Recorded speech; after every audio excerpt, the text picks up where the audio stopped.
The world as you know it is not what it appears to be. What you call reality is nothing more than the outward projection of your inner states of consciousness. Every person who enters your experience, every situation that unfolds before you, every word that is spoken to you or about you, is a direct reflection of what you hold to be true within your own wonderful human imagination. This is not mere philosophy or wishful thinking. This is the fundamental law of existence itself. When someone hurts you, when they speak words that cut like knives, when they betray your trust or wound your spirit, you must understand that they are not acting independently of your consciousness. They are, in fact, acting out the drama that your own imagination has written for them. They are playing the role that your beliefs about yourself, about life, about what you deserve, have cast them to play.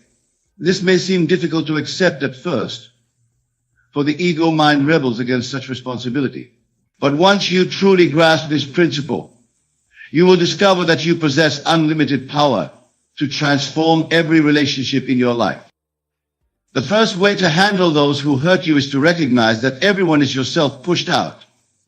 This is not a metaphor. This is literal truth. The person who criticizes you, betrays you, who seems to take pleasure in your pain, is simply reflecting back to you the state of consciousness you are occupying about yourself. When you truly understand this, your entire approach to human relationships undergoes a revolutionary change. Imagine, if you will, that you are standing before a mirror. The reflection you see is not separate from you. It cannot act independently. It can only show you what you are presenting to it. If you see a frown in the mirror, you do not try to change the reflection by reaching out and pushing up the corners of its mouth. You know that would be futile. Instead, you change your own expression, and the reflection must follow. This is exactly how every human relationship works. When someone treats you poorly, they are showing you the state of consciousness you are in regarding yourself. If you are operating from a state of unworthiness, if deep within your imagination you believe yourself to be undeserving of love and respect, then the world must reflect this back to you through the people you encounter. They have no choice in the matter. They are compelled by the law of consciousness to treat you in accordance with how you truly see yourself. But here is where your power lies. You can change the reflection by changing what you are presenting to the mirror of consciousness. You can revise your concept of yourself. You can claim a new identity, one of dignity, worth, and divine love. As you do this consistently, as you persist in seeing yourself as the noble being you truly are, every person in your world will begin to reflect this new self-concept back to you. The second way to handle those who hurt you is through the profound practice of revision. This is a technique that I have taught for many years, and it is perhaps one of the most powerful tools available to transform your experience of other people. Revision is not about changing the past, for the past as you think you know it exists only in your memory. Instead, revision is about rewriting the script of your life so that it conforms to what you wish to experience. When someone has hurt you, when harsh words have been spoken or cruel actions have been taken, you have the power to revise that experience. You go back in your imagination to the moment when the wounding occurred. But instead of replaying the painful scene, you rewrite it entirely. You imagine the person speaking to you with kindness and respect. You see them treating you with the love and consideration you deserve. You feel the emotions you would feel if they had acted from their highest nature rather than their lowest. This is not mere daydreaming or wishful thinking. This is a deliberate act of creation. As you revise these experiences, as you persist in imagining them differently, you are actually changing the fundamental nature of your relationship with that person. You are rewriting the story at the level of consciousness, and physical reality must conform to this new script. I have seen marriages transform through revision.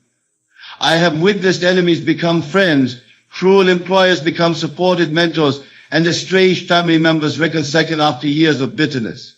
The technique works because it operates on the principle that consciousness is the only reality, and everything else is simply its projection. When you revise, you must do so with feeling. You must make the revised scene real in your imagination. You must feel the relief, the joy, the love that would be yours if this new version were the truth. As you do this night after night, as you make it a practice to revise every painful encounter until it becomes a beautiful one, you will find that your future interactions with that person begin to take on the quality of your revisions. The third way to handle those who hurt you is to understand that forgiveness is not about pardoning their behavior, but about freeing yourself from the state of consciousness that attracted their hurtful actions in the first place. True forgiveness has nothing to do with being noble or spiritually superior. It is purely practical. It is the recognition that holding on to resentment, anger, and hurt only serves to perpetuate the very conditions that brought the pain into your life.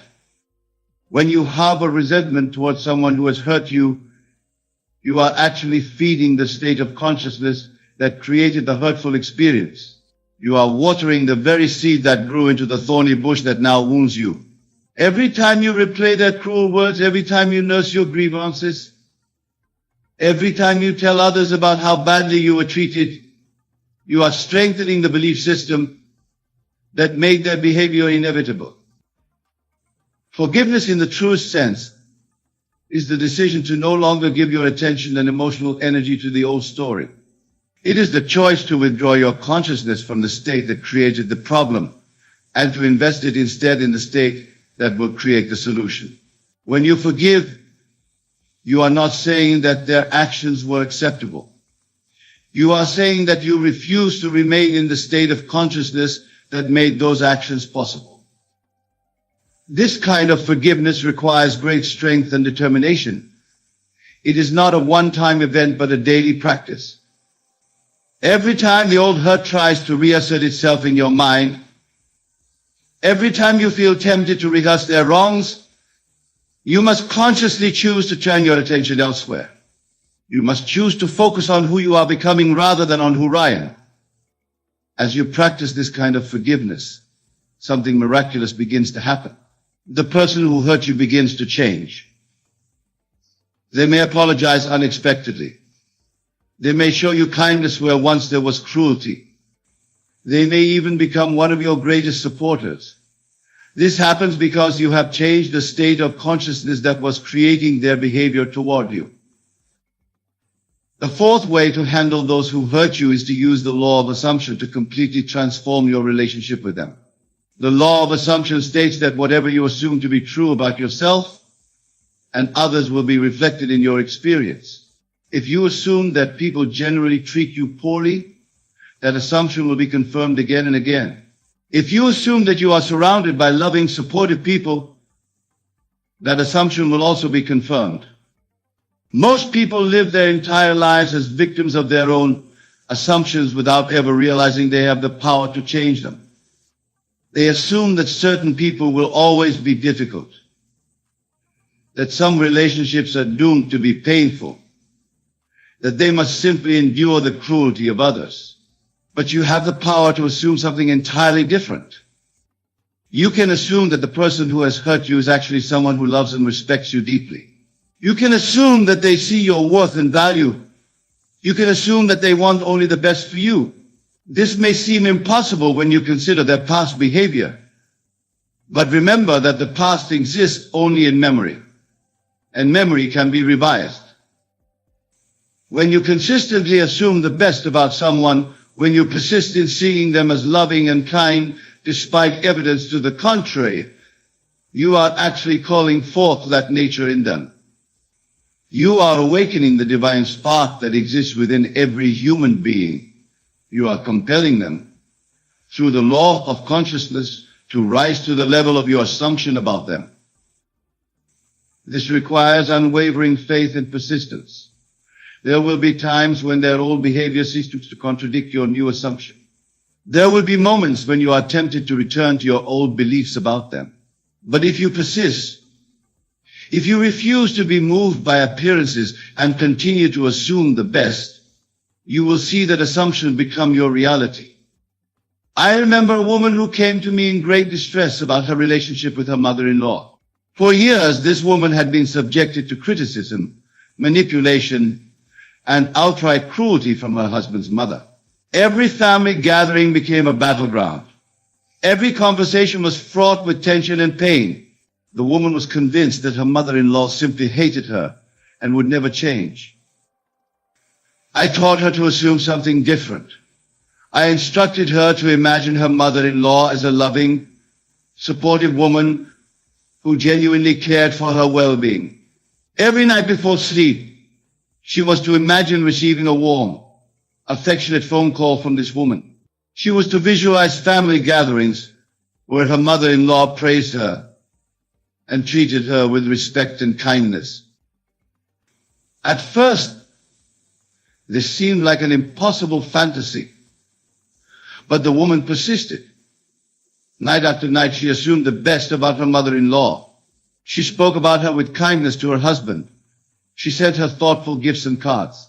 She treated her with the same love and respect she was imagining receiving. Within 6 months, the entire relationship had transformed. The mother-in-law began calling just to chat. She started asking for the woman's advice and opinions. She began praising her to other family members. The woman had literally assumed her way into a completely different relationship. The fifth and perhaps most powerful way to handle those who hurt you is to recognize that they are actually serving as instruments of your own expansion and awakening. Every person who has ever caused you pain has also been your teacher, showing you where you still hold beliefs that limit your experience of love, joy, and fulfillment. They are pointing you toward the parts of your consciousness that need healing and transformation. This perspective requires a complete shift in how you view challenging people and difficult experiences. Instead of seeing them as obstacles to your happiness, you begin to see them as opportunities for growth. Instead of asking, why is this happening to me? You begin to ask, what is this experience teaching me about myself? What belief am I holding that is creating this reflection? When someone hurts you, they are actually revealing to you a place where you face you. They are showing you where you still believe yourself to be small, powerless, or unworthy. This is incredibly valuable information, for once you identify these limiting beliefs, you can begin to transform them.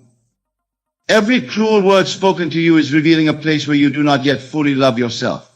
Every act of betrayal is showing you where you do not yet trust in your own worth and value. Every rejection is pointing to a place where you are rejecting yourself. This is not to blame you for the pain you experience, but to empower you to transform it.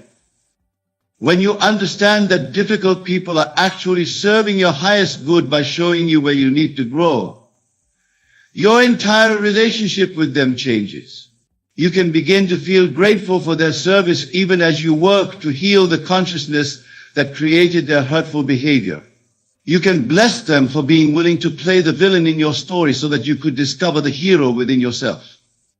This does not mean you should seek out pain or remain in harmful situations. It means that when pain does come, when people do act in ways that hurt you, you can use these experiences as stepping stones to a higher level of consciousness, rather than allowing them to diminish your light. As you practice these 5 ways of handling those who hurt you, you will discover something remarkable. The very people who once caused you the most pain will often become some of your greatest blessings. The relationships that seemed most hopeless will transform into sources of love and support. The enemies will become friends, the critics will become champions, and those who once sought to diminish you will become instruments of your elevation. This transformation happens because you have learned to work with the fundamental law of consciousness rather than against it. You have discovered that you are not a victim of other people's behavior, but the creator of your own experience. You have learned to use your imagination deliberately and consciously to create the relationships you desire, rather than simply reacting to the relationships you seem to have. But remember, this work requires patience and persistence. The habits of consciousness that created your current relationships did not form overnight, and they will not be transformed overnight. You must be willing to practice these principles consistently, even when appearances seem to contradict your efforts. You must be willing to persist in your new assumptions about people, even when they seem to be acting according to their old patterns. The key to success in this work is to never let appearances shake your faith in the power of consciousness to transform reality.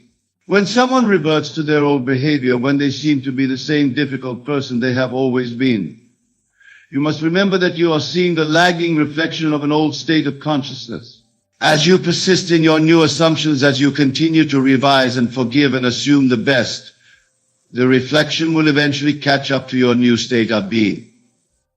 I want you to understand that every relationship in your life is a mirror reflecting your own consciousness back to you. The people who love you are showing you the places where you love yourself. The people who hurt you are showing you the places where you hurt yourself. The people who believe in you are reflecting your own faith in yourself. The people who doubt you are reflecting your own self-doubt.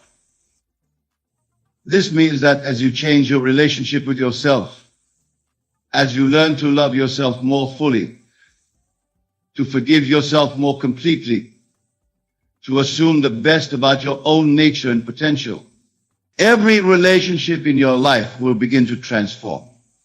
People will begin treating you differently because you are presenting a different self to the mirror of consciousness. The work begins within. It begins with your willingness to take full responsibility for your experience, not as a burden, but as the recognition of your incredible power. It begins with your decision to stop being a victim of other people's behavior and to start being the conscious creator of your own relational reality. You have within you right now everything you need to transform every relationship in your life. You have the power of imagination, which is the power of God within you. You have the ability to assume new things about yourself and others. You have the capacity to revise your past and create your future. You have the strength to forgive and the wisdom to see every experience as opportunity for growth. The person who hurt you yesterday need not be the same person who greets you tomorrow. The relationship that has been a source of pain can become a fountain of joy. The enemy can become the friend. The critic can become the supporter. All of this is possible because consciousness is the only reality, and you have the power to change your consciousness. So I say to you now, go forth and practice these principles. When someone hurts you, remember that they are yourself pushed out. Revise the experience until it becomes beautiful. Forgive not for their sake, but for your own freedom. Assume the best about them, regardless of appearances. See them as teachers helping you to discover and heal the places within yourself that need attention.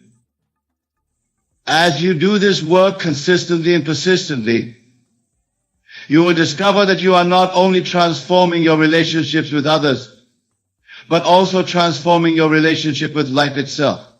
You will find that you move through the world with greater confidence, knowing that you have the power to create harmonious relationships wherever you go.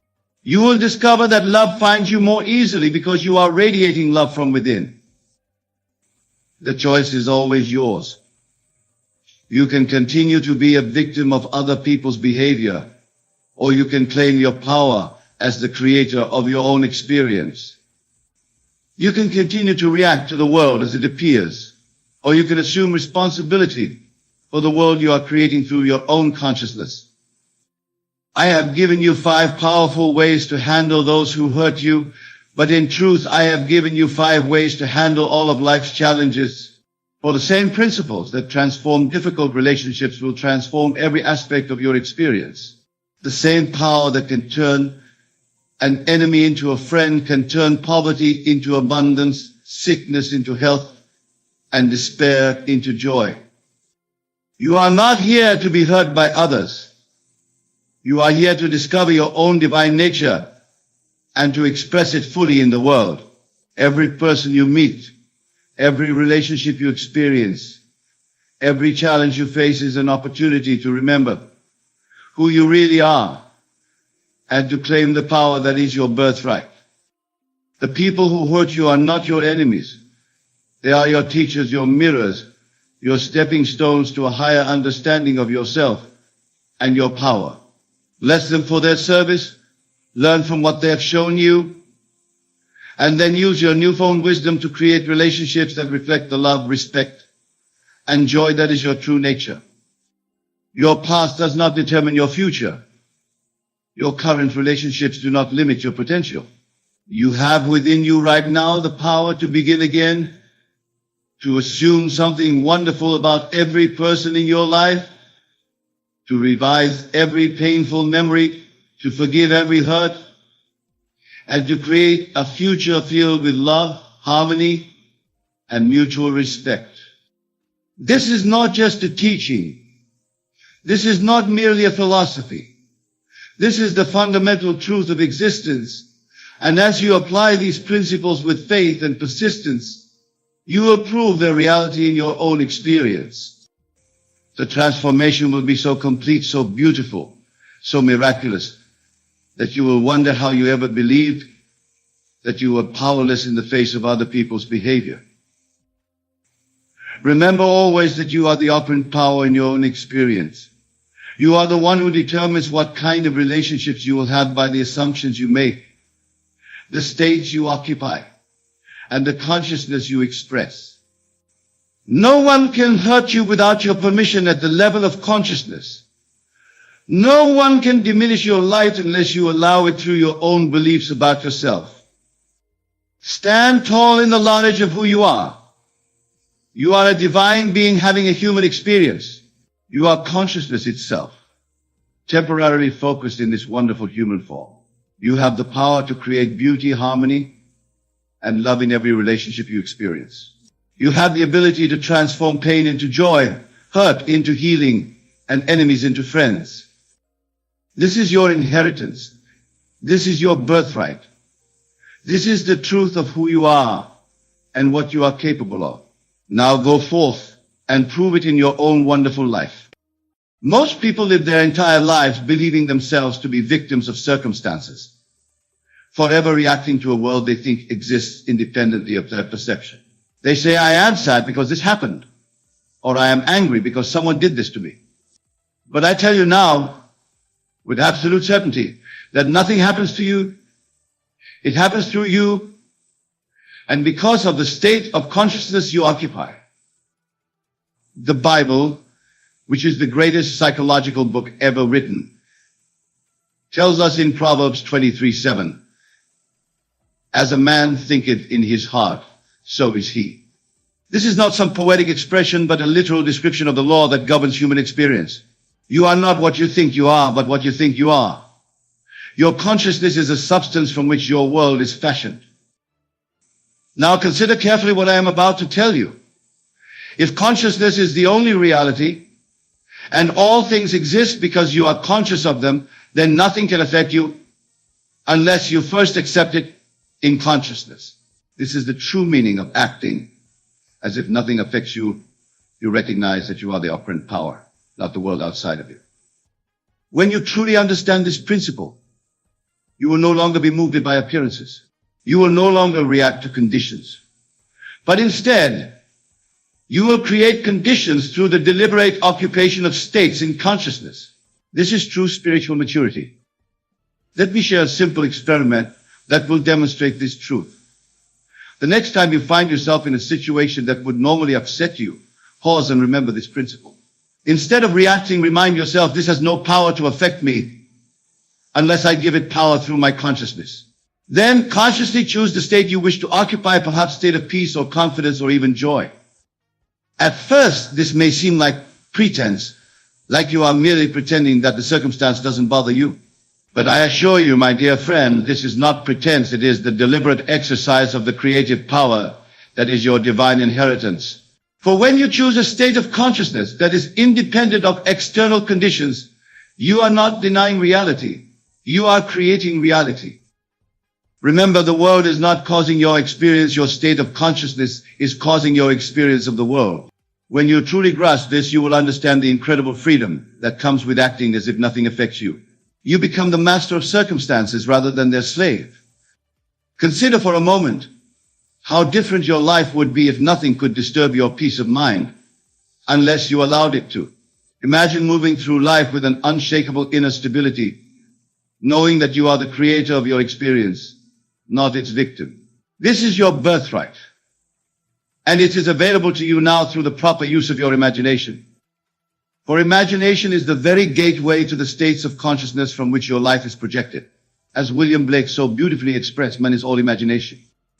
When you use your imagination to occupy the state of being unaffected by external conditions, you are not engaging in fantasy, you are exercising the divine creative power that is the core of your being. Now, let me explain how this principle works in practical terms. We know that the outer world is a reflection of inner states. Therefore, to change any condition in your life, you must first change the corresponding state within yourself. But here is where most people make a crucial error. They try to change the inner state while still granting reality and power to the outer condition. They say, I will try to be peaceful despite this terrible situation. Or I will attempt to stay positive even though everything is going wrong. But do you see the contradiction here? In the very acknowledgement that the situation is terrible, or that things are going wrong, they are affirming the power of circumstances to affect them. The secret is to withdraw all power from external conditions and to place that power where it truly belongs in your consciousness. This is what it means to act as if nothing affects you. You are not denying the existence of conditions. You are denying their power to determine your state of being. Let me tell you a story from my own experience that illustrates this principle. Many years ago, I found myself in what appeared to be dire financial circumstances. Bills were mounting, opportunities seemed scarce, and all the evidence of my senses told me that I was headed for disaster. The world would say I had every reason to be anxious, fearful, and reactive. But instead of accepting that state, I chose to occupy an entirely different state in consciousness. I began to act as if I were already financially secure. I did not do this through outer actions like spending money I didn't have. Rather, I did it by occupying the state of financial security in my imagination. Each night before sleep, I would construct a scene that implied my financial problems were solved. I would hear friends congratulating me on my good fortune. I would feel the relief and confidence that comes with abundance. Most importantly, I felt the natural feeling of being unaffected by financial concerns. I persisted in this state, refusing to be moved by appearances that contradicted it. And within a short time, events began to rearrange themselves to conform to this new state of consciousness. Opportunities appeared that I could not have planned or predicted. Money came from unexpected sources. The entire situation transformed not because I fought against external conditions, but because I changed the state from which I was operating. This is the pattern of all genuine transformation. You do not overcome conditions, you transcend them by occupying a state that is unaffected by them. And from that state, conditions themselves are transformed to reflect your new consciousness. Now, some of you might be thinking, but surely there are circumstances so severe that no one could remain unaffected by them. To this, I would say that you are still granting power to conditions rather than to consciousness. Remember what Paul told us in Romans 12:2. Be not conformed to this world, but be ye transformed by the renewing of your mind.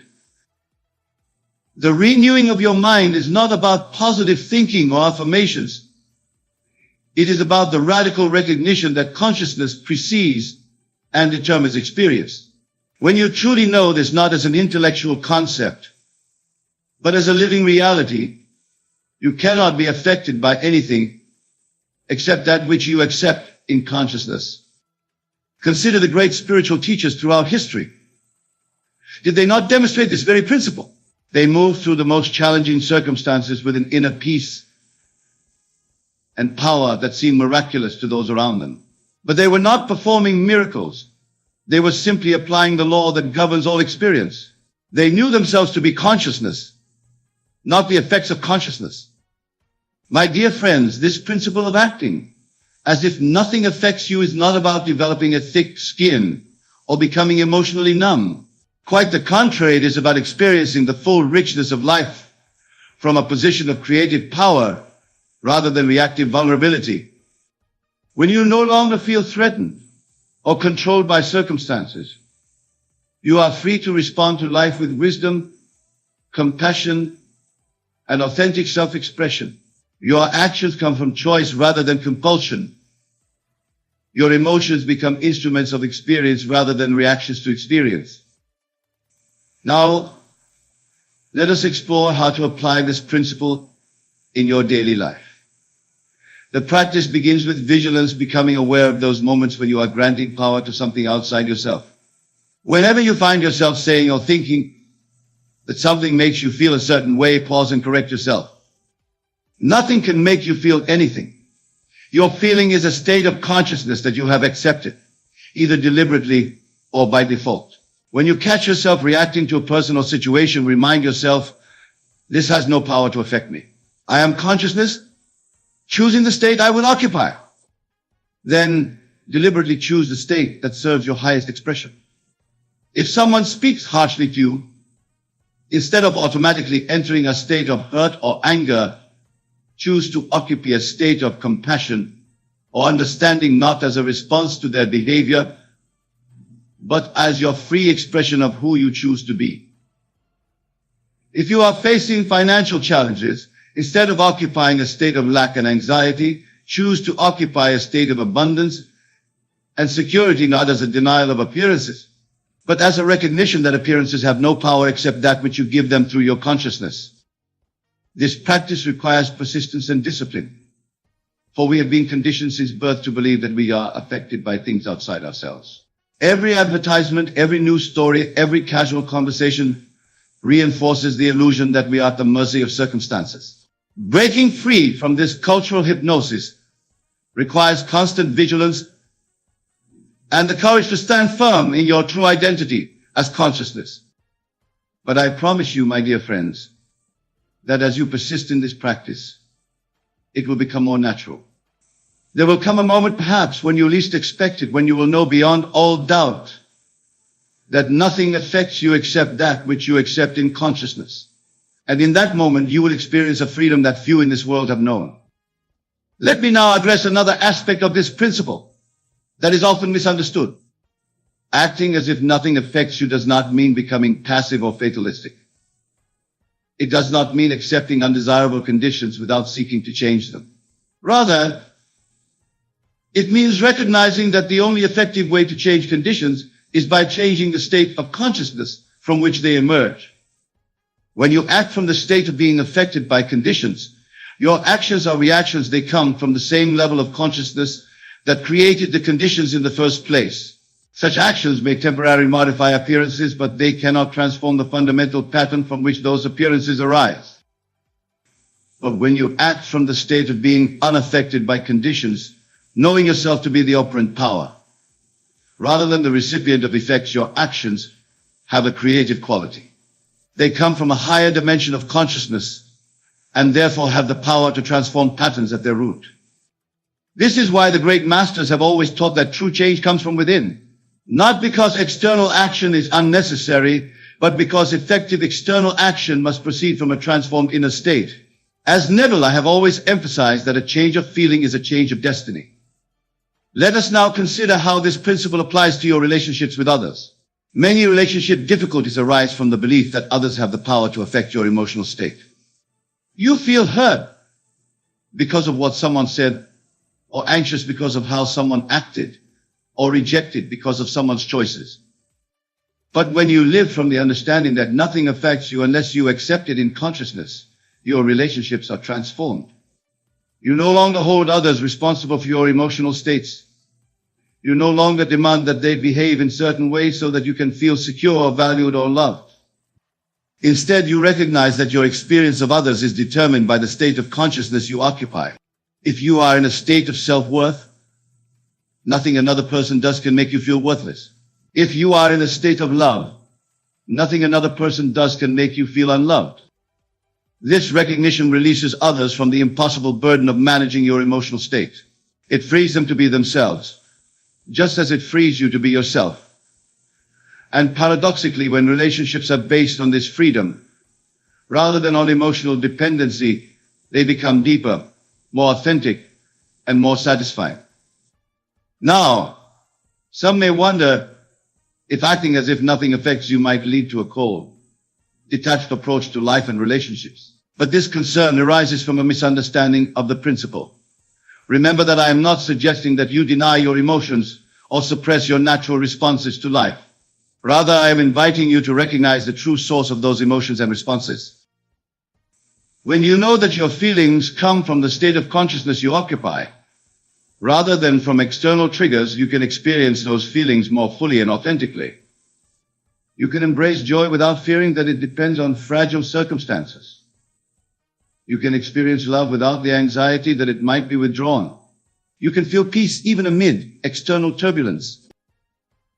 In this way, acting as if nothing affects you leads not to emotional detachment, but to emotional freedom, the freedom to experience the full spectrum of human feeling without being enslaved by it. This is what the mystics have called being in the world, but not of the world. You participate fully in life's experiences, while knowing yourself to be the conscious creator of those experiences. Let us now explore another dimension of this principle, its application to the challenges and apparent tragedies of human experience.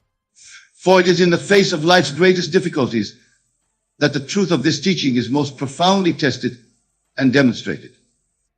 When you face serious illness or the loss of a loved one, or any of the myriad sufferings that seem inherent to human existence, the idea that nothing affects you may initially seem not just challenging but impossible or even offensive.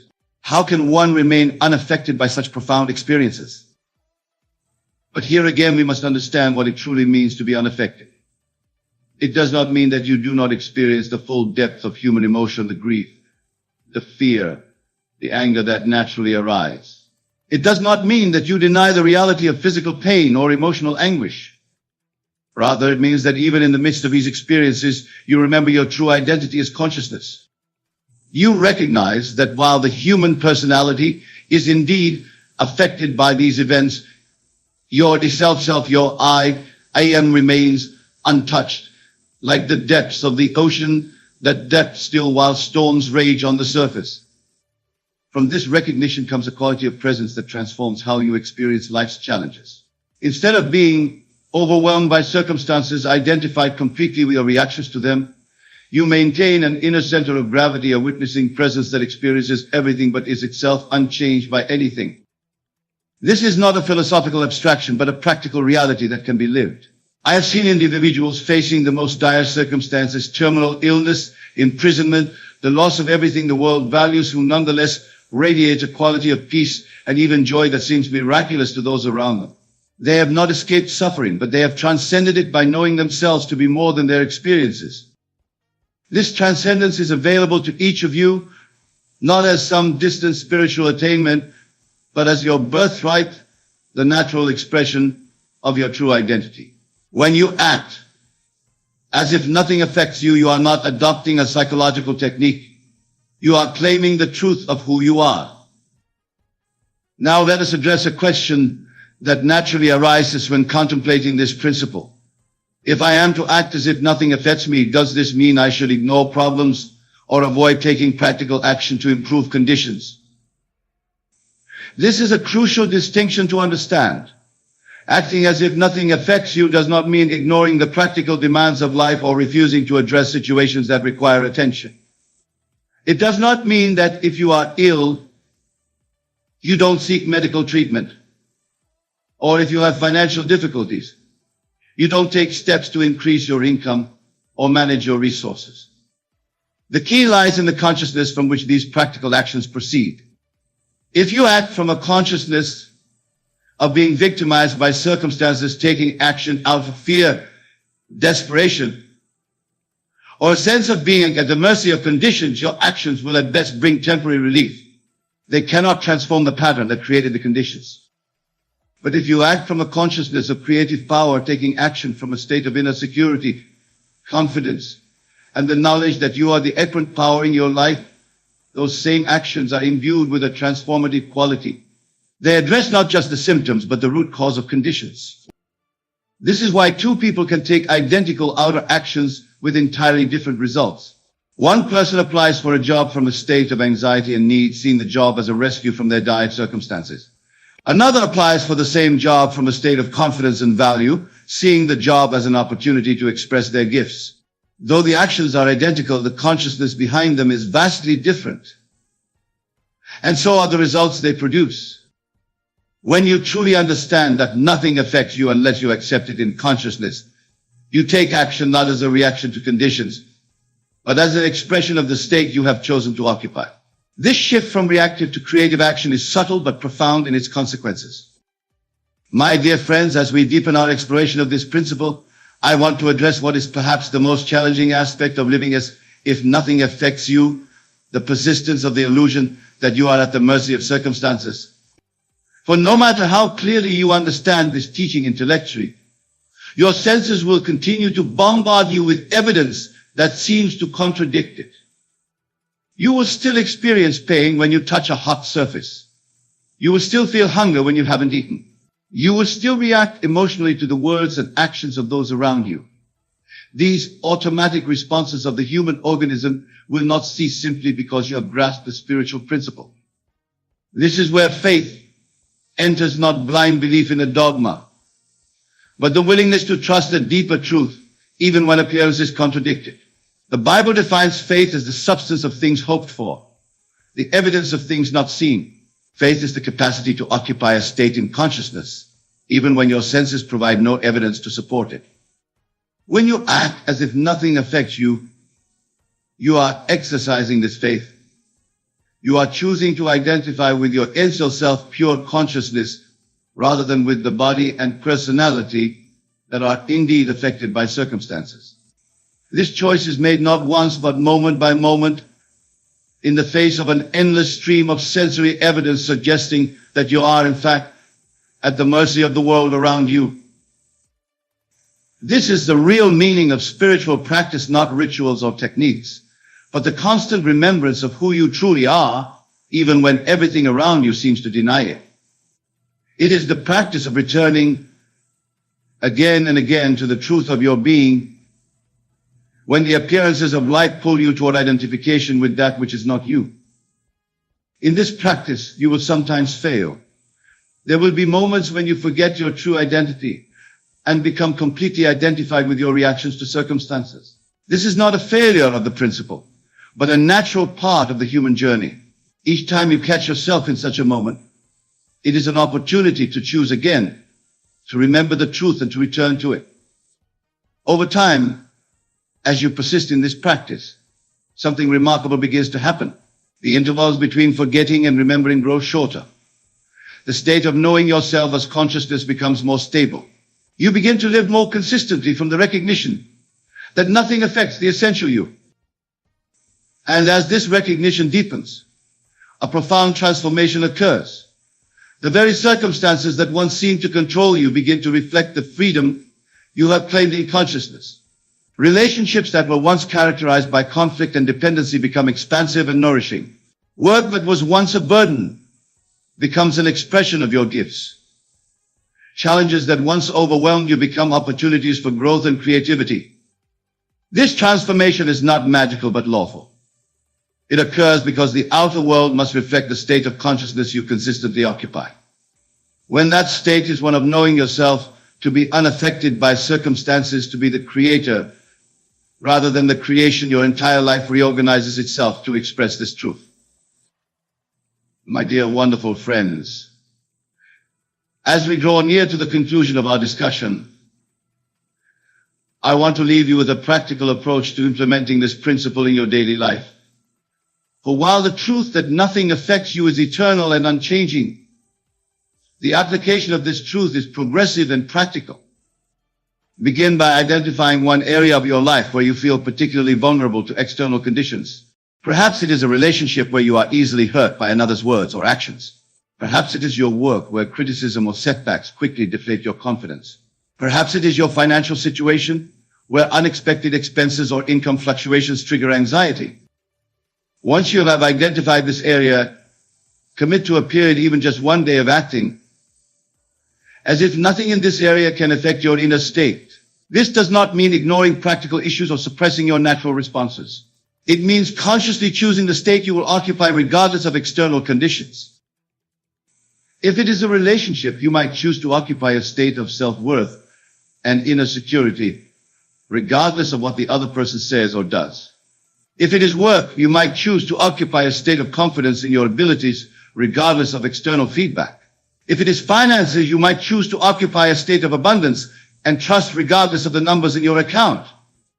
Throughout the day, be vigilant for those moments when you begin to react to conditions. Each time you catch yourself slipping into reactivity, gently bring yourself back to the state you have chosen. Remind yourself, this appears to be affecting me, but in truth, nothing can affect me unless I accept it in consciousness. I choose to know myself as consciousness, creating rather than reacting. As you practice this in one area of your life, you will begin to see subtle shifts, not only in your inner experience, but in the external conditions themselves. These shifts may be small at first, but they are the beginning of a fundamental transformation. As you gain confidence in the principle, expand your practice to include other areas of your life. Remember that you are not trying to control the world or force it to conform to your desires.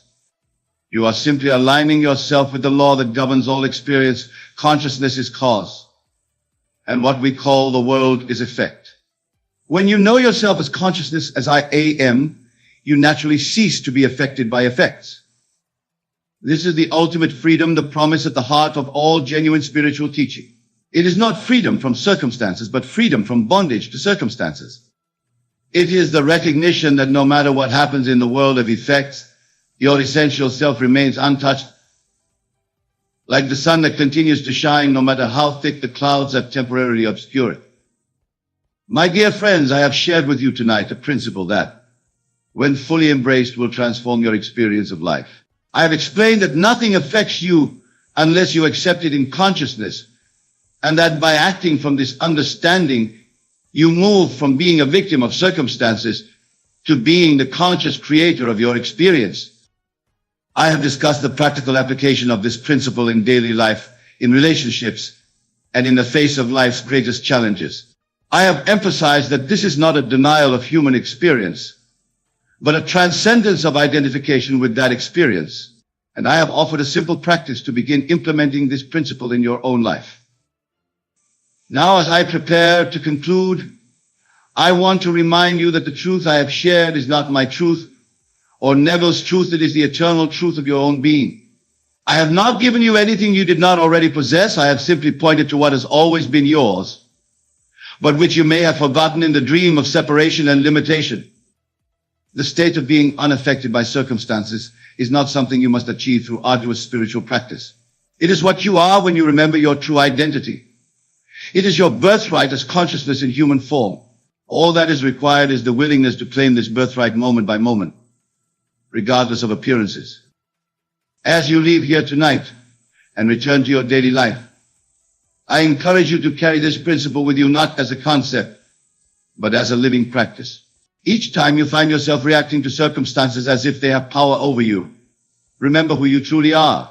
Remember that you are not a helpless fragment in a vast impersonal universe, but consciousness itself, taking on human experience for the purpose of creative expression. In that remembrance lies the freedom you have always sought, not freedom from the human journey with all its joys and sorrows, but freedom from the illusion that you are defined or limited by that journey. This is the promise and the invitation of tonight's principle.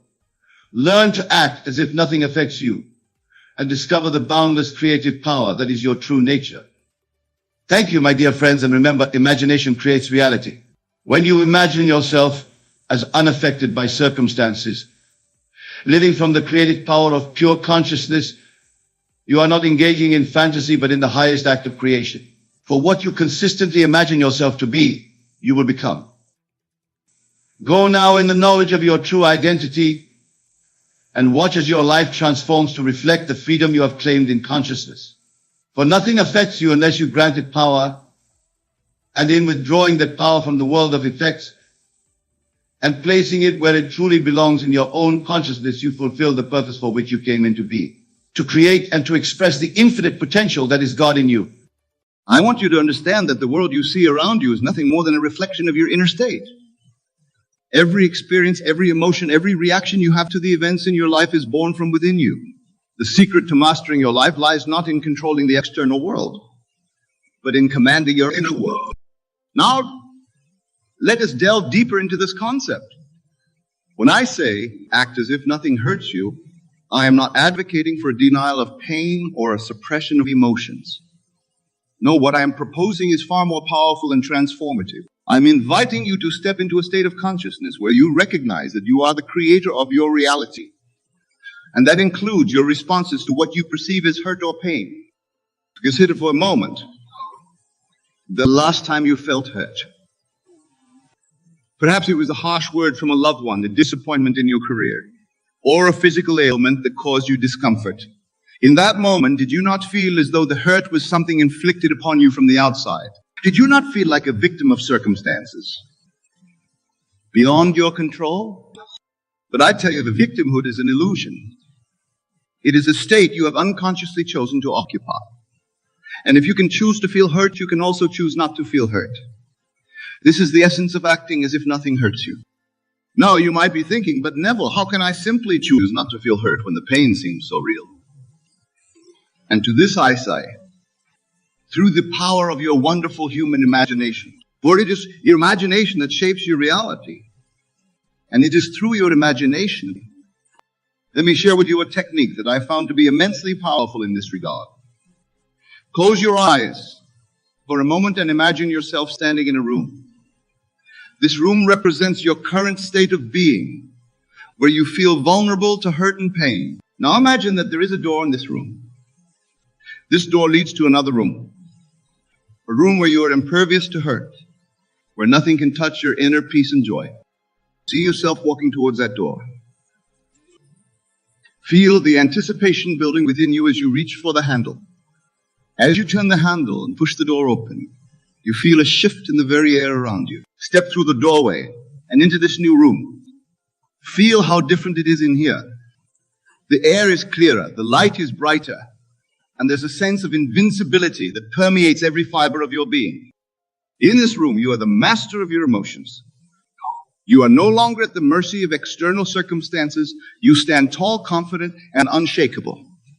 This is the state of being where nothing hurts you, not because you don't acknowledge the existence of challenging situations, but because you have risen above them. You have chosen to occupy a state of consciousness where you are the creator, not the victim. Now open your eyes and carry this feeling with you. This is not just a visualization exercise. It is a shift in your state of being.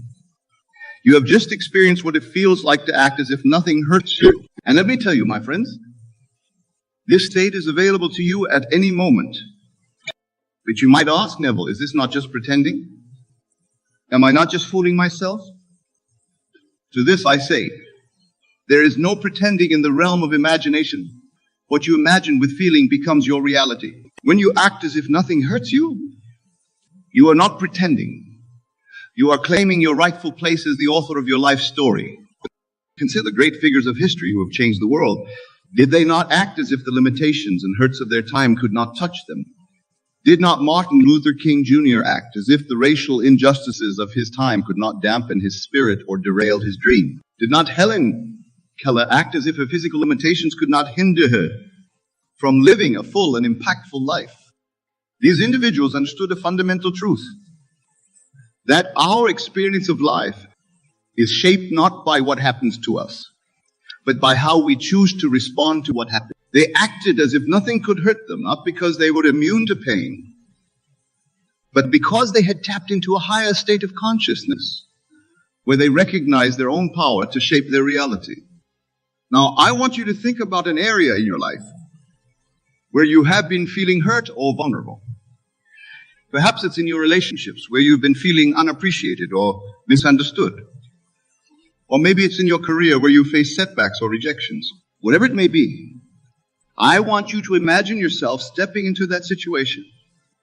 But this time, you're occupying the state of being we just explored.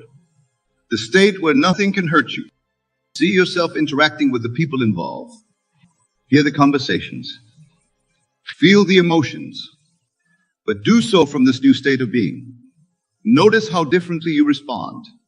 Where before you might have felt defensive or hurt, now you feel calm and centered. Where before you might have reacted with anger or sadness, now you respond with understanding and compassion. This is not about becoming cold or unfeeling. On the contrary, when you act as if nothing hurts you, you open yourself up to a deeper, more authentic form of love and connection. You become free to truly listen to others, to empathize with their struggles without being pulled into drama or conflict. You become a pillar of strength, not just for yourself, but for those around you. Remember, my dear friends, that the world is you pushed out. What you see in others is a reflection of your own consciousness. When you act as if nothing hurts you, you begin to see a world that is less hurtful, less threatening.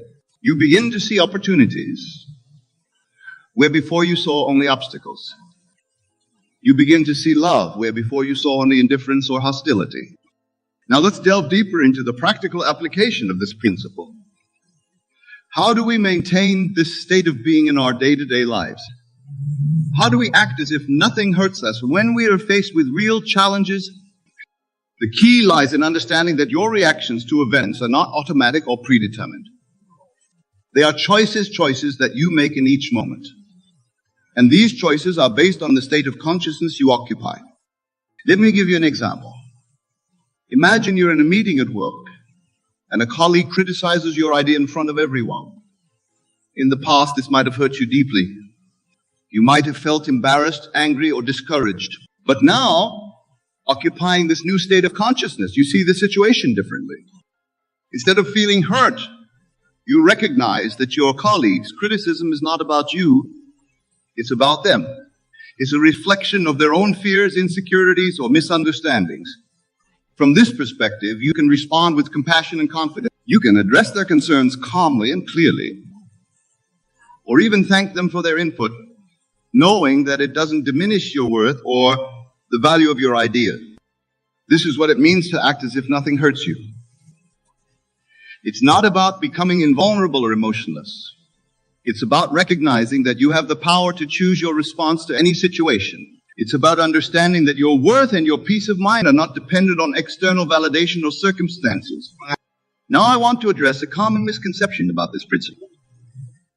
Some might think that acting as if nothing hurts you means ignoring problems or avoiding difficult situations. Nothing could be further from the truth. In fact, when you act from this state of consciousness, you become more capable of addressing challenges head on. Think about it. When you're not caught up in feelings of hurt or fear, you're able to see situations more clearly. You're able to respond more effectively. You become proactive rather than reactive.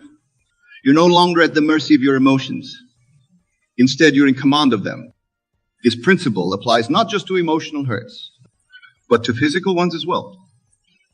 Now, I'm not suggesting that you ignore medical issues or neglect your physical health. But I am saying that your attitude towards physical discomfort can dramatically affect your experience of it. Consider the story of Viktor Frankl, a psychiatrist who survived the Nazi concentration camps. In his book, Man's Search for Meaning, he describes how he was able to endure unimaginable physical hardships by focusing on a purpose beyond his current circumstances. He acted as if the physical pain could not touch his inner spirit. And in doing so, he not only survived, but went on to inspire millions with his message of resilience and hope. You see, when you act as if nothing hurts you, you tap into a wellspring of strength that you may not have known you possessed. You become capable of enduring and overcoming challenges that might have once seemed insurmountable. But let me be clear. This is not about gritting your teeth and pushing through pain. It's about shifting your perspective so completely that what once seemed painful no longer has the power to hurt you. It's about recognizing that you are not your body. You are not your emotions. You are not your circumstances. You are the awareness that experiences all these things, and that awareness is limitless and unaffected by external conditions. Now, I want you to take a moment to reflect on your life. Think about the times when you felt most hurt, most vulnerable. Perhaps it was a betrayal by someone you trusted, a failure in an important endeavor, or a loss that seemed too heavy to bear. Now, I want you to imagine revisiting those experiences from this new state of consciousness. See yourself standing tall amidst the storm, unshaken by the winds of circumstance. Feel the strength that comes from knowing that your worth and your peace are not dependent on anything outside of you. Imagine how differently you would have responded to those situations if you had been acting as if nothing could hurt you. This is not about rewriting history. It's about recognizing that you have the power to rewrite your future. From this moment forward, you can choose to act as if nothing hurts you. You can choose to respond to life challenges from a place of strength and inner peace rather than fear and vulnerability. But remember, my dear friends, this is not something you do once and then forget about. Acting as if nothing hurts you is a practice, a way of being that you cultivate day by day, moment by moment. It requires vigilance and commitment. It requires you to be aware of your thoughts and feelings, to catch yourself when you start to slip into old patterns of hurt and victimhood. One powerful way to reinforce this new state of being is through daily affirmations. Each morning, as you stand before the mirror, look into your own eyes and declare, I am the master of my emotions. Nothing can hurt me unless I allow it to. I choose peace. I choose strength. I choose love. Say these words not just with your voice, but with your entire being. Feel the truth of them resonating in every cell of your body. Imagine yourself moving through your day from the state of consciousness. See yourself responding to challenges with calm confidence, interacting with others from a place of unshakable inner peace. Another powerful technique is to practice what I call revision. At the end of each day, review the events that transpired. If there were any moments where you felt hurt or reactive, revise them in your imagination. See yourself responding from this new state of consciousness where nothing can hurt you. Feel the difference in your body and your emotions as you imagine this new response. This practice of revision is not about denial or wishful thinking. It's about training your subconscious mind to align with your desired state of being. As you consistently revise your experiences in this way, you'll find that you naturally begin to respond differently in real-time situations. Now let's address another important aspect of this principle. Acting as if nothing hurts you doesn't mean you become indifferent to the pain of others. On the contrary, when you're no longer caught up in your own hurt, you become more capable of true empathy and compassion. Think about it. When you're feeling hurt or defensive, how capable are you of truly listening to others? How able are you to offer support and understanding? But when you're acting from this state of inner strength and peace, you become a safe harbor for others. You can offer genuine support without being pulled into drama. This is how you become a change agent in the world. By acting as if nothing hurts you, you create a field of peace around you that affects everyone you encounter. You become a living example of what's possible, inspiring others to tap into their own inner strength. Imagine a world where more and more people are acting from the state of consciousness. Imagine how differently we would address our collective challenges. Conflicts that once seemed intractable would find resolution. Hurts that once seemed unforgivable would be healed. We would create a society based on understanding and cooperation rather than fear and competition. This is not utopian fantasy. It's a very real possibility that begins with each one of us choosing to act as if nothing hurts us. It begins with us recognizing our true nature as creators of our reality, not victims of circumstance. Now, I want to address a question that might be arising in your minds. You might be thinking, but Neville, what about injustice? What about situations where we or others are genuinely being mistreated? Shouldn't we feel hurt in those situations? This is a profound question. And it gets to the heart of what it means to act as if nothing hurts you. You see, acting as if nothing hurts you doesn't mean you become passive in the face of injustice. It doesn't mean you ignore wrongdoing or accept mistreatment.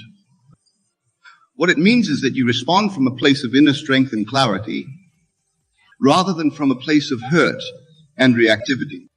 When you act as if nothing hurts you, you become more effective in addressing injustice.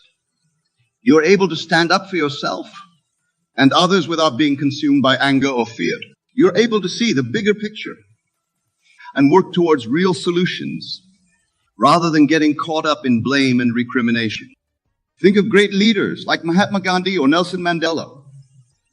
They faced tremendous injustice and oppression, yet they acted from a place of inner peace and strength. They didn't allow the hurt to consume them or dictate their actions. Instead, they channeled their energy into creating positive change. This is the power that becomes available to you when you learn to act as if nothing hurts you. You become capable of transforming not just your own life, but the lives of those around you and even the world at large. But let me be clear. This is not about suppressing your emotions or denying your experiences. It's about transcending them. It's about recognizing that while you may feel hurt in the moment, that hurt does not define you. It does not control you. You are greater than any hurt, any challenge, any circumstance. Now, I want to share with you a powerful visualization exercise that can help you embody this state of being. Close your eyes and imagine yourself surrounded by a bubble of golden light. This light represents your true nature, limitless, invincible, filled with love and peace. See this bubble expanding, growing larger and larger until it encompasses your entire being. Feel how this light strengthens and protects you. Now imagine various situations that have hurt you in the past. See them as if they're happening outside this bubble of light. Notice how these situations can no longer touch you. The words, the actions, the circumstances remain outside, unable to penetrate your bubble of peace and strength. You observe them with detachment and compassion, recognizing that they have no power over your inner state. Now, from within this bubble of light, imagine yourself responding to these situations. See how differently you act when nothing can hurt you. Feel the power and freedom that comes from this state of being. Open your eyes and carry this feeling with you. This bubble of light is not just a visualization. It's a representation of your true nature. You can call upon it at any time, in any situation. As we near the end of our time together, I want to emphasize that learning to act as if nothing hurts you is a journey. It's not about achieving a perfect state where you never feel hurt again. It's about consistently choosing to return to this state of inner peace and strength, even when you momentarily forget. There will be times when you slip back into old patterns. There will be moments when you feel hurt or reactive. When this happens, be gentle with yourself.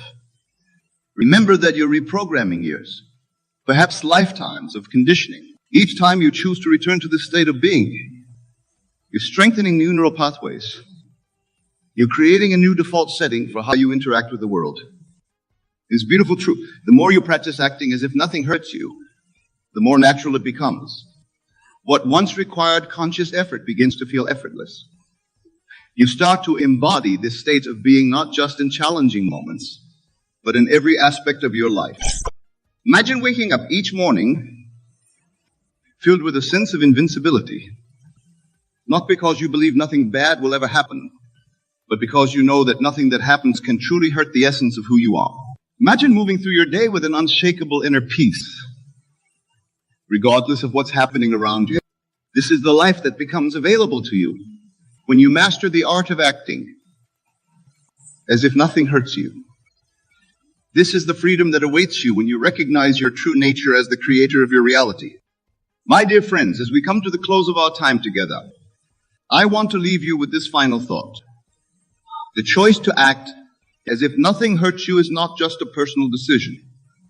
It's a gift you give to the world. When you refuse to be hurt by the words or actions of others, you break the cycle of hurt that perpetuates so much suffering in our world.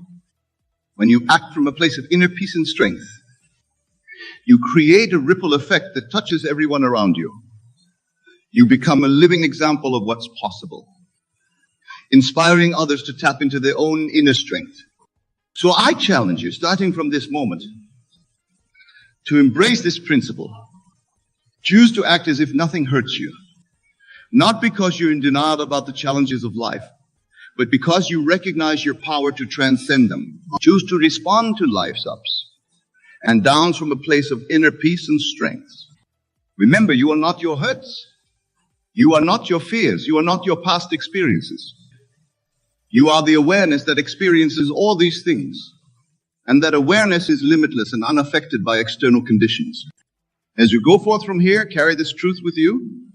Let it guide your actions, your words, your thoughts. Let it transform not just your life, but the lives of all those you touch. And you learn to act as if nothing hurts you. You're not just changing your own life. You're contributing to the evolution of human consciousness.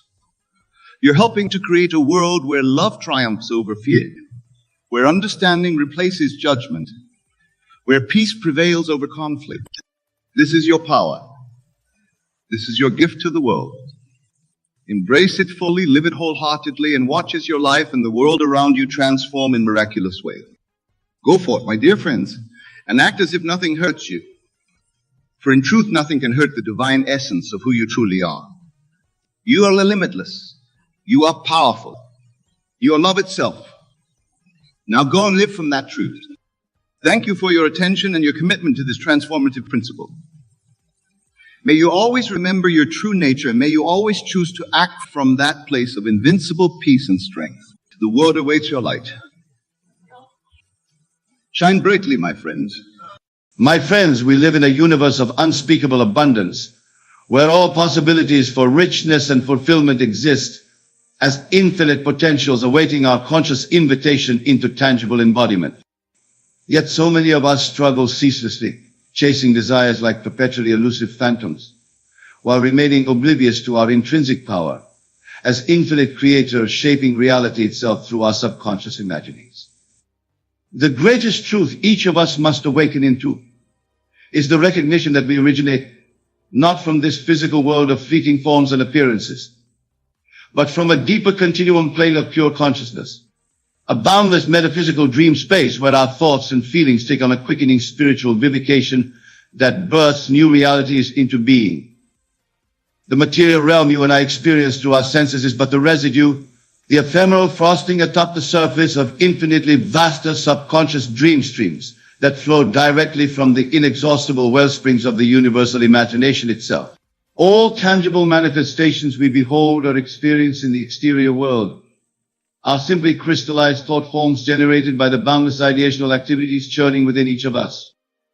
You are far more prodigious in your capacities for authentic creation than you presently realize, my friends. For you are fractal replicants of the originating universal consciousness, immortal subjectivities endowed with infinite resourcefulness for generating any condition or desired experience into material embodiment. What you call the pursuit of goals, the attainment of dreams or objectives, is but an indirect quest spurred by a soul deep intimation that you possess the intrinsic power to command the reshaping of your reality in accordance with your innermost yearnings and aspirations. Each longing, each desire that arises within you is itself a divine prompting from your own eternal essence, seeking fulfillment as a portal into higher revelation. The tragedy is that most people in this world languish beneath the mass hypnosis of materialistic limitations, subscribing to the belief that our ambitions and aspirations must be arduously pursued in the external world through struggle, perspiration, and conquest of opposing forces and finite resources. But this is a fallacy deeply entrenched in egoic consciousness, one that severs your awareness from the infinite wellsprings of your divine creatorship potential. From the deeper altitude of your subconscious identity, you are truly liberated masters of reality, rather than victims bound to circumstances. Your thoughts, beliefs, and visionary impressions all flow directly from the same gestive cosmic fonts from which the entire theater of the universe perpetually springs into experiential embodiment. At the core of your being is the infinite creative principle, the limitless universal imagination, constantly dreaming into particularized materialization, whatever your consciousness has subconsciously impregnated it with through your thoughts and passions. Through your individual awakening into this supernal continuum awareness, you cease being a powerless spectator, ceaselessly reacting to outside effects. but rather you become the lucid dreamer birthing all circumstances and earthly phenomena into experiential revelation. Consider the stunning implications of what I'm conveying, that you yourself are the central emanating presence perpetually dreaming into existence the entire three-dimensional hologrammatic theater you call the world. This physical realm you experience through your sensory lens is itself but frozen photographic snapshots of the infinite subconscious dreaming process eternally streaming through your imagination's limitless interiors. This human incarnation you presently inhabit, with its seemingly finite sensations, emotions, and physical promptings, is like a temporary daydream congealed into an apparently persistent state through repetition of the same thoughts, impressions, and conditioned stimuli. But merely by redirecting the currents of your subconscious imaginal activities, you awaken into new dream zones of enhanced vitality, abundance, and revelation. The physical plane you have been taught is the only ultimate reality, is but a shadow play of frozen sculptured consciousness, a mere residue of the infinitely more quickened and subtle ethers of subconscious ideation within you. Cast your soul's gaze even deeper through the gossamer veils of this temporary existence, and you awaken into direct contact with the unspeakable splendors of the infinite dreamscapes you originate from. You become lucid witnesses to the ever-recreating continuum of subconscious realities that stream ceaselessly from your inexhaustible wellsprings. All force movement events, even inert objects comprising your exterior world, are symbolic materializations, metaphysical objectifications precipitated into seemingly concrete density by the processes of condensed subconscious ideation flowing forth from the unobstructed continuum of your being. There is no fixed world or static universe external to the boundless imaginal dream states you emerge from. Your state of consciousness alone births all dimensions and circumstances you experience. From this profound metaphysical recognition arises a life-changing revelation. For if you accept the premise that you are integrally unified with the infinite dreaming mind of all creation, and that your consciousness ceaselessly distills ideational patterns into periodic actualization as your physical world experience, then you awaken into awareness that you yourself are the solitary fulcrum through which all events and conditions arise and fall away. Your desires, ambitions, goals are not existent. Your endpoints you must arduously struggle toward across a linear path filled with obstacles and limitations. But rather, they are celestial prompts arising from your own infinite depths, angelic invitations from within beckoning you to surrender your conditioned mind's limitations so that you can partake of infinitely greater revelations of being through your intentionalized dreaming of them into embodiment. Futile is the game of ambitiously striving, efforting, and bloodying your spirit against the apparent constraints and daunting adversity of the external world's seeming obstructions. For all conditions you witness or experience are passing flickers of mirrored consciousness, little more than ephemeral thought forms that shift and dissipate once your dreaming mind redirects its vision //specfos.io/edit. Doc 5 of 47 EC4D3-4DC9-9- to attentional into new creative directions. So too is it foolhardy to fixedly pursue ambitions through anxious striving as if they were limited objectives to wrestle against the world's apparent forces to achieve. For any craving, longing, or ambition is simply the leading edge of your own infinite potentiality beckoning to be birthed into fuller manifestation. Each desire is a divine invitation into vaster revelation of self. Those who vainly attempt to impose their will against external circumstances and battle dualities unconsciously sabotage their own infinite powers by remaining ignorant of their identities as originators of the dream continuum in which every condition first springs. They become lost in the illusions of materiality, hypnotized by frosted impressions of consciousness, rather than wielding their unconditioned awareness to create a new, each eternal instant. The enlightened ones, those liberated souls who have awakened into direct knowing of their subconscious dream-weaving abilities, follow a path of sublime detachment and effortless manifestation. They never strain, pursue, nor anxiously grasp at desired outcomes. Instead, they calmly, sovereignly nurture their realized intent impressions through tranquil meditation, enveloping them in the unconditional love frequency, until the full-blown conditions blossom into substantiation through the divine laws of synchronized fulfillment. While the masses remain forever lost in materialistic preoccupations, tirelessly exerting their egoic will force to manipulate and wrestle with circumstances and hollow appearances, the awakened ones dwell lapped in the sublime continuum wellsprings of infinite potentials. They know through stillness and meditative self-surrender into the source awareness that births all worlds, all possibilities spontaneously unfurling perfect synchronistic timing before them. Those grasping at goals and ambitions from a limited ego consciousness inevitably thwart their attainment through their very grasping, for that desperate energy of clutching onto what you desire only pushes it further away. However, through perfect relaxation into the awareness that you are already the infinite subconscious sea, in which all desires already exist as effortless potentials, your dreams and intentions actualize into manifestation before your very eyes, almost as if by magic. Ambition born from egoic willpower and anxiety is what obstructs then, rather than facilitates the natural fulfillment of your heartfelt yearnings. For it is a constricted, contracted state of being that severs your awareness from the infinite flow of continuum potentials which you are intended to merge with through surrender, not effortful imposition.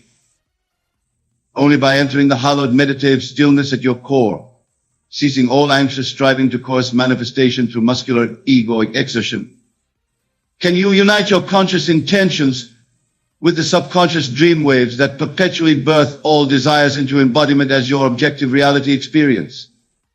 My beloved friends, we are born into this earthly incarnation as luminous fractals of the universal dreaming mind itself, imperial vortices of continuum ideation spiraling forth into every human experience. Our role in this cosmic dreamscape is simply to channel the eternally regenerative streams of possibility unfolding from our interior founts into personal revelation and expanded fulfillment through the lens of our individuated focus. Just as an eternal day of infinitude dawns within you, an endless night of subconscious regeneration simultaneously takes place, an oceanic reserve of pure potential, from which all manifestations you attract into material experience first precipitates. It is from this inexhaustible divine reserve, this universal subconscious matrix, that all your intentions and realized ambitions crystallize into objectification. Your greatest power as a sovereign creatrix birthing the world into being through your consciousness does not flow from anxious striving and impassioned efforting to impose your will upon the universe. True mastery arises through complete surrender into the silent stillness at your core, then calmly allowing your heart's whispers, intentions and passions to be subconsciously realized as new experiential circumstances naturally unfold. You are not a separate ego entity pitted against the external world, trapped in perpetual pursuit of unfulfilled desires that lie outside your reach. You are the infinite universal creator itself, with full access to boundless continuum fields of possibility and infinite resourcefulness for expressing unimagined fulfillments into materialization at each passing instant. Yet this infinite potential languishes in misapprehension. For most remain oblivious to their true identities, as limitless consciousness source pools perpetually generating new reality, embodiments through their imagination alone. They believe the outer world of effects is more real and decisive than the subconscious causal dream streams originating from within their divine awareness. To awaken to your full creative mastership means accepting that your individuated self is but one localized vortex, a fractalized continuum aperture through which the infinite universal potencies of pure source consciousness birth the world into your individuated sensory experience. You emanate outward as a celestial fountaining of universal dreaming substance, continually crystallizing into new forms and visions of manifestation. From this sublime metaphysical recognition of your integral identity with the universal consciousness, responsible for birthing all dimensional spheres into embodied display, you become a limitlessly empowered conscious co-creator, rather than a mere petitioner endlessly struggling after externalized goals. For you now recognize that all objectives, ambitions, and phenomenal materializations are simply particularized expressions of infinite total dreaming into actualization through your sovereign attentional principle. You cease effortful striving by realizing that your consciousness alone is responsible for distilling infinite subconscious ideational potential into periodically experienced conditions of manifestation. While the unawakened soul fixates dualistically upon external pursuits and outcomes, expending effort and willpower in linear struggles toward ambition fulfillment, the illumined sage achieves desires through perfectly surrendering back into the blissful continuum stillness within. In the state of meditative silence, all intentions and passions become effortlessly realized through the universal laws of synchronized embodiment.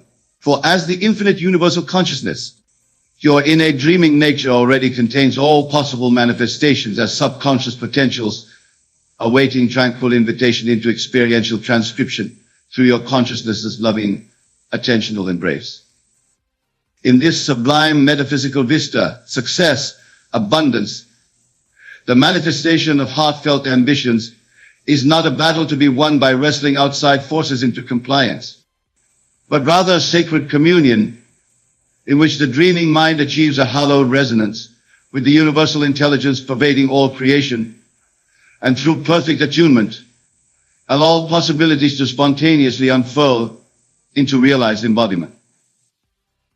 Upon awakening to the infinite continuum dreamscapes you truly originate from as pure universal consciousness, any ambition or longing you cultivate blossoms into fulfillment by the mere whisper of your subconscious ideational intentionality. Without the need for excessive efforting, struggle, or anxious fixation upon material outcomes. Your energy is instead devoted to achieving resonance, attunement, with the source presence of limitless potentials that birth all materialized experiences into sensory revelation. Through quietude, stillness, and surrender of willful egoic attachments to outcomes, you magnetize your intentions into spontaneous actualization as divinely synchronized creative florence sharing from infinite continuum womb fertilites into subconscious gestation, and eventual through your consciousness's attentional lens. Just as the lotus blossom awakens into beauty through aligning with the energizing potencies of sun and soil, without anxiety or personal effort, so too do your sacred intentions and soul's passions manifest into creation when you attune your consciousness into synchronistic resonance with the universal subconscious dream streams that perpetually birth all worlds into experience. All your ambitions are already present as probabilities in embryonic form gestating within you, awaiting synchronistic resonance for actualization. It is merely your anxiety, desperate striving, and grasping attachment to outcomes that obstructs the spontaneous natural harvest of your intended manifestations through your consciousness. Any longing, vision, or divinely inspired possibility you wish to embody already exists in holographic coded form as quintillated continuum potentials within the infinite matrix of your subconscious dream body as individuated expressions of universal source awareness. To fulfill your heart's yearnings, you need merely surrender your current fixations on materialized conditions, quiet the distractive ego mind, to allow your heart mind to align in perfect resonance with the continuum dream stream surging through you as universal consciousness source pools of creation.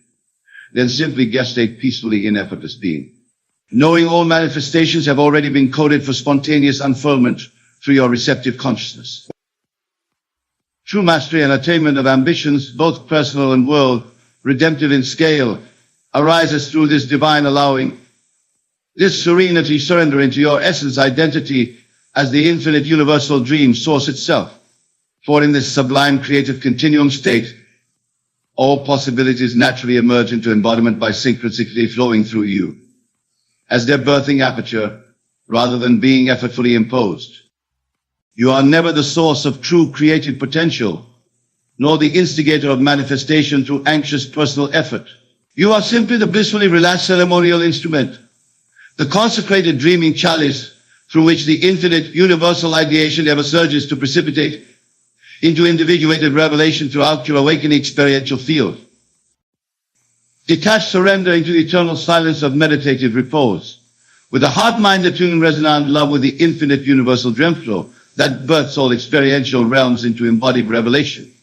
This is the path of effortless manifestation for all heartfelt ambitions, grand visions, and soul enrichments you could fathom desiring to experience. Too long have you bought into the illusion of being a powerless, limited, needy ego husk adrift in inhospitable materialistic circumstances forever beyond your capacity to reshape. Far too many lifetimes of spiritual essence have been squandered pursuing ambition and fulfillment through desperate grasping, sweat-drenched struggle, and ceaseless effort to coerce reality into manifesting your yearnings. All of this egoic striving has been delusionary desperation born of your forgetting your infinite powers of sacred source enlightenance as radiant spark fountains of the self-originating universal dream flow in which all potential enrichments, fulfillments, and visionary destinies are ceaselessly birthing in embryonic arrays awaiting your magnetic resonance for spontaneous actualization. Once you remember yourself as the dreaming self-source continuum of universal consciousness, manifesting all possible experiential revelation through your blissful instrument of awareness, anxiety, desperate need, and all experiences of lack or struggle for fulfillment dissolve into receding dream strips experienced through the lens of an outgrown perceptual child mindset. For you have awakened into resonance as the oceanic wellspring of pure creative potential in which all conceivable manifestations are already gestating in prismatic embryonic fractal folds awaiting your lucid receptivity for, blossoming into tangible embodiment. In this liberated cosmic visioning, you transcend the anxious ego's poverty mindset and unbecoming neediness into sovereign self-existence, essence identity. Pure awareness source flow-ins from which all material realms stream forth into sensory experience. You are not an anxious quester compelled toward ambition through suffering and desperately wrestling reality's forces to deliver you fulfillment, as though it were a scarce commodity. Rather, you are the radiant universal continuum from which all experiential abundance self-sources and into which all manifestations return for recirculation and emanation refresh as perpetual dream flow regenerativity, reflecting throughout the cosmic holographic mirror stream in new form patternings of enriched unfoldment.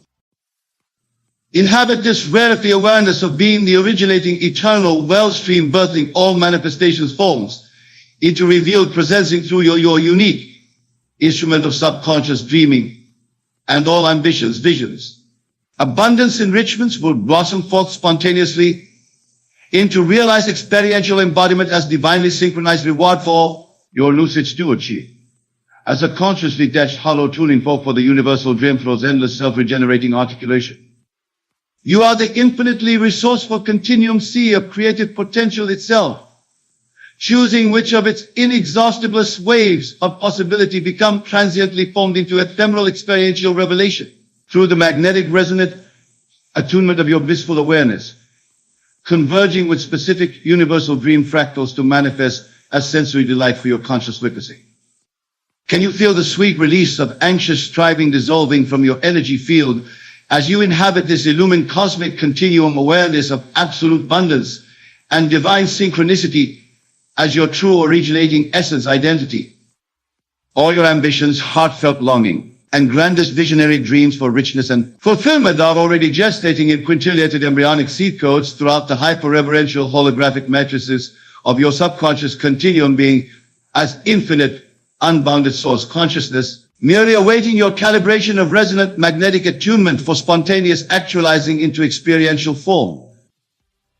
The simple act of quieting your desperate ego's sense of lack-based neediness, dropping all its anxious grasp at forcing manifestation through willful self-efforting struggle, and surrendering into your true essence as the infinite continuum universal potential dream, is all that's required for all abundance enrichments to spontaneously crystallize into embodied experiencing of fulfillment.